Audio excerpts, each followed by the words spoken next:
या वर जोरात टाळ्या वाजवायच्या.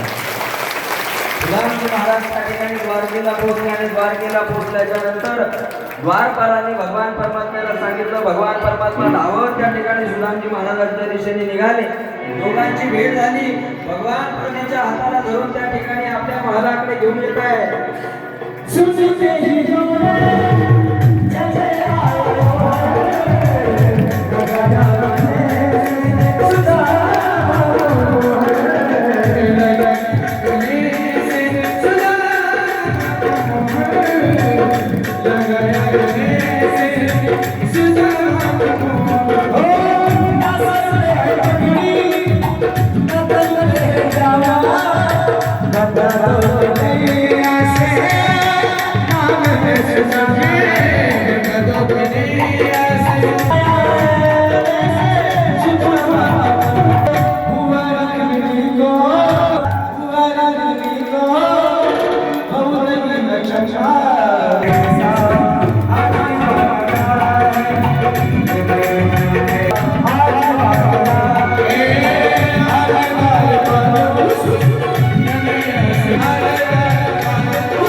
सुदामजीकडे बघितलं. सुदामजीला आपल्या महालामध्ये घेऊन आले. ज्या आसनावरती भगवान परमात्मा स्वतः बसायचे त्या आसनावरती माझ्या भगवान परमात्म्याने सुदामजीला बसवलं. बसवल्याच्या नंतर भगवान परमात्मा खाली बसून सुदामजीचे पाय आपल्या मांडीवरती घेऊन बघताय. अरे सुदामा, किती त्रास भोगला असते. अरे मला बोलवलं असतो, मी आलो असतो. काय एवढा त्रास घेऊन माझ्याकडे आलास? सुदामजी महाराजांनी माझ्या भगवान परमात्म्याकडे पाहावं. नेत्र सजल व्हावे कृष्णा, हे कृष्ण भगवान एका ताटात जीव उघडला. तू आता मोठा राजा झालास रे. भगवान परमात्म्याने म्हणावं, सुदामजी, लोकांसाठी मी राजा असेल गड्या, पण तुझ्यासाठी मी मात्र सत्ता आहे. तुझ्या सोन्याच्या आसनावरती सुदामजी महाराजांना बसवावं, सोन्याचं ताट बोलवावं आणि ते पाय सुदामजी महाराजांच्या ताटामध्ये घेऊन त्या ठिकाणी भगवान परमात्मा पायावरती पाणी टाकणार. या आधी भगवान परमात्म्याचे नेत्र सजवळ झाले आणि त्या पाण्याने भगवान परमात्म्याने पाय धुणार. तेवढ्या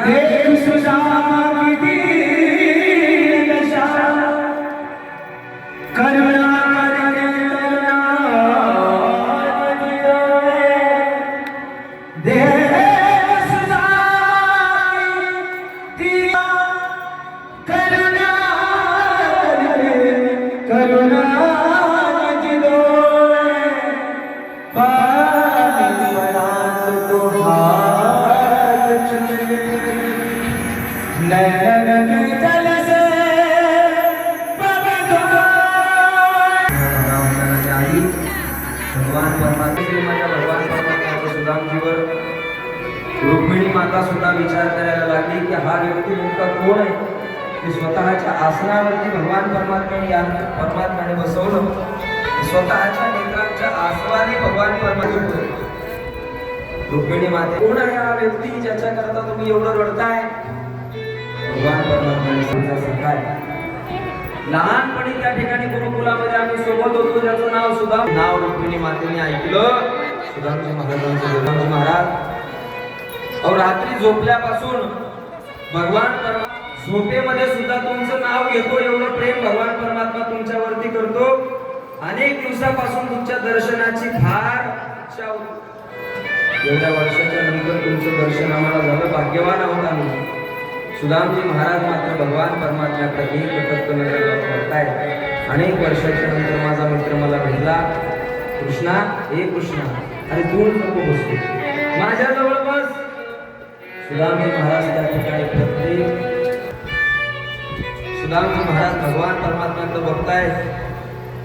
नेत्रामधून आसमानच्या धारा वाहतायत. भगवान, एक काम करा, म्हणजे काय फार थकलाय तुम्ही, मग आता थोडीशी आणि आपण विश्रांती घेतली. विश्राम करण्याकरता महलामध्ये गेले, पण सुदामजी महाराजांना झोप लागत नव्हती. का लागत नव्हती? राजाच्या घरी आपण आलोय. सुशीला मातेने त्या ठिकाणी पोटलीमध्ये चावल कसे देणार का? ज्याने माझे पाय सोन्याच्या ताटामध्ये धुतले त्याला जर मी 4 घरचे तांदूळ दिले तर तो काय विचार करेल? माझा मित्र एवढा दरिद्री आहे असा विचार करणार. तेवढ्या त्या ठिकाणी सुदामजी भगवान परमात्मा आले. हे सुदामा, झोपला नाहीस अजून? का नाही झोपलास? तेवढ्या त्या ठिकाणी सुदामजी महाराज ती पोटली मागे लपवायला लागले. अरे काय लपवले? मला माहिती होतं माझ्या वहिनीने मला खाण्याकरता नक्कीच काही ना काहीतरी पाठवलं असेल, पण मला माहिती होती मला देत नाही. का देत नाही? एवढा आवडतो तुला माझ्या वहिनीच्या, दे मला लवकर. सुदामजी महाराज, नाही कृष्ण काय नाही माझं. अरे दे लवकर. अरे कृष्णा खरंच काही नाही. मागं काय लपवतोय मग? अरे कृष्णा ते माझं थोडंसं सामान. भगवान परमात्माने हिसकाटून घ्यावं आणि भगवान परमात्माने त्या ठिकाणी एक एक एक एक घास खायला लागले. एवढा उदार माझा भगवान, एक मुष्टी चावल माझ्या भगवान परमात्माने खाल्लं. त्रैलोक्याचं साम्राज्य माझ्या भगवान परमात्माने सुदामजी महाराजांच्या पदरामध्ये टाकलं. दुसरी मुष्टी चावल त्या ठिकाणी माझ्या भगवान परमात्माने खाल्ली. पाताळ परमात्माने सुदामजी महाराजांना देऊन टाकलं. तिसरी मुष्टी चावल त्या ठिकाणी भगवान परमात्मा आपल्या मुखामध्ये टाकणार. एवढ्यात रुक्मिणी मातेने हात पकडला. काय करताय? सगळं तुम्हीच खाणार का? व आमची सुद्धा सुशीला माता वहिनी आहे, आम्हाला सुद्धा काहीतरी खाण्याकरता ठेवा ना. कारण की भगवान परमात्मा स्वतः सुदामजीचा सेवक म्हणून त्या ठिकाणी जाणार. रुक्मिणी मातेला वाटलं जर भगवान परमात्मा महाराजांचा सेवक व्हायला लागले आणि भगवान परमात्म्याला सोडून आपल्याला कुणाची सेवा करायची नाही, म्हणून त्या ठिकाणी रुक्मिणी मातेने भगवान परमात्म्याचा हात पकडला आणि उरलेले तांदूळ त्या ठिकाणी सगळ्या गोपिकांनी सगळ्या राण्यांनी त्या ठिकाणी प्रसाद म्हणून श्रवण केले. सुदामजी महाराज बरेच दिवस त्या ठिकाणी भगवान परमात्म्याच्या आणि सुदामजी महाराजांना म्हणाले, सुदामजी महाराजांनी भगवंतांना बघितलं. खरं बोलतोय तू, बरेच दिवस झाले, मला वाटतं तुम्ही गेले तरी चालतील. सुदामजी महाराज आश्चर्याने त्या ठिकाणी भगवान परमात्म्याला बघायला लागले. एवढा प्रेम करणारा सगळा मला म्हणतोय की तुम्ही गेला तरी चालेल. ठीक आहे कृष्णा, मग मी आता निघतो, मला आज्ञा दे. हो या मग आता. सुदामजी महाराज त्या ठिकाणी निघायला लागले. सुदामजी महाराज ज्या वेळेला द्वारकेमध्ये आले होते त्यावेळेला आपल्या सुदामजी महाराजांसारखे सुंदर वस्त्र त्यांच्या अंगावर नव्हते, फाटलेली वस्त्र होती. पण जाताना मात्र जसे आता सुदामजीने घातलेले वस्त्र सुंदर, तसे सुंदर वस्त्र त्या ठिकाणी सुदामजी महाराजांच्या अंगावरती होते. भगवान परमात्मा, अरे सुदामजी काय, अरे ते वस्त्र तरी सोडून जा, माझी वस्त्र आहेत ती.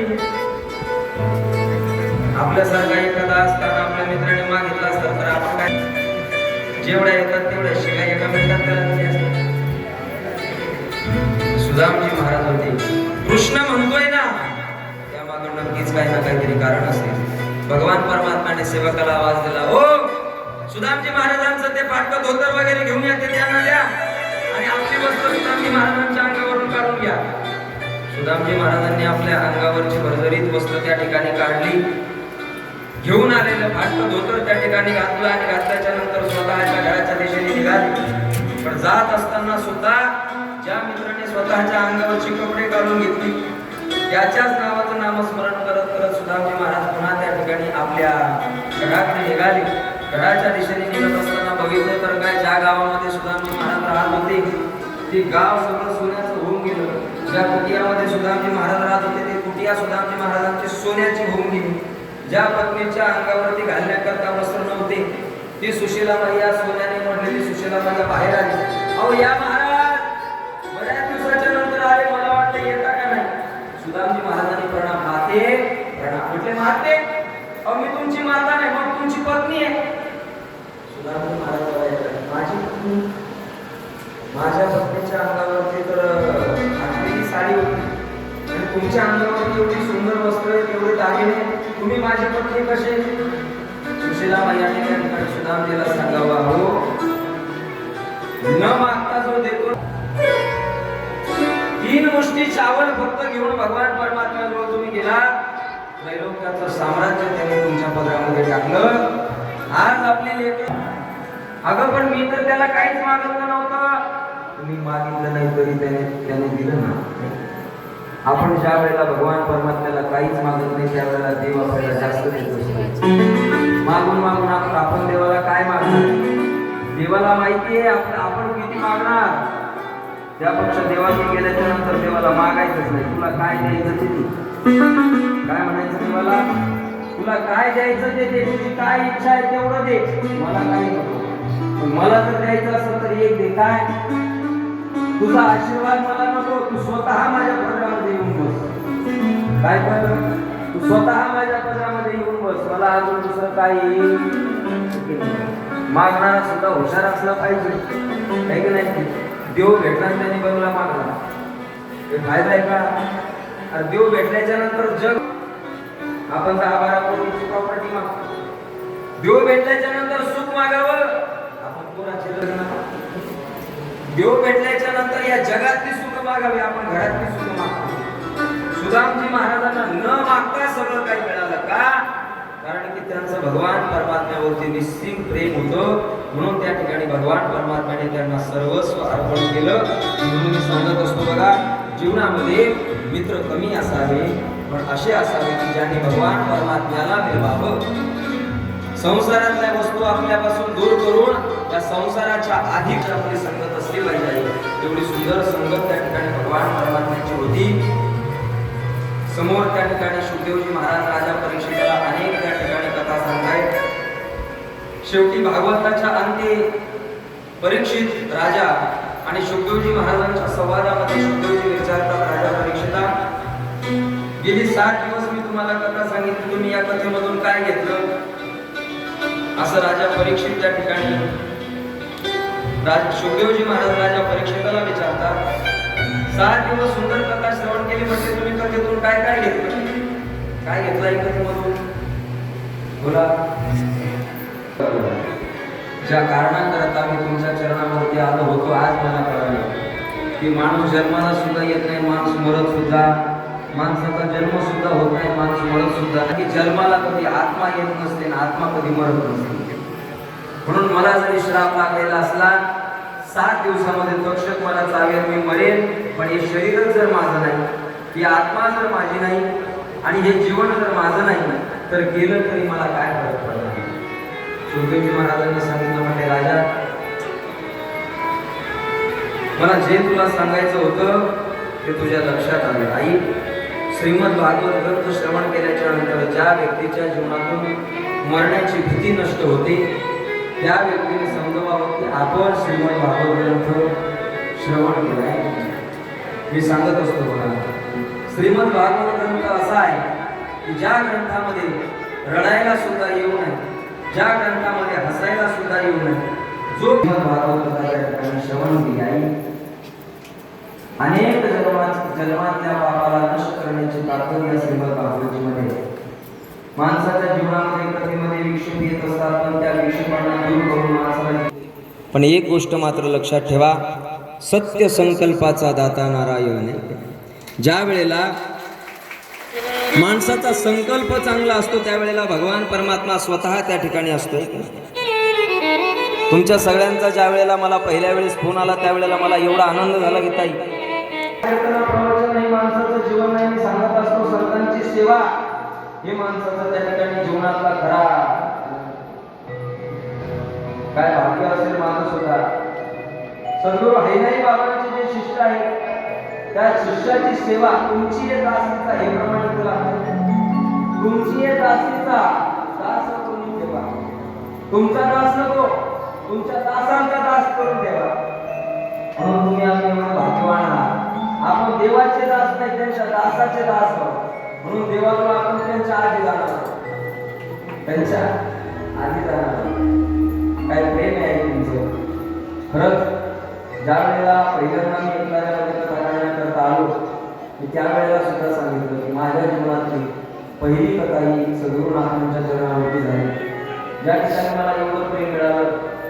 काय होतं आमच्याकडं, वक्तृत्व नव्हतं, काय काही नव्हतं.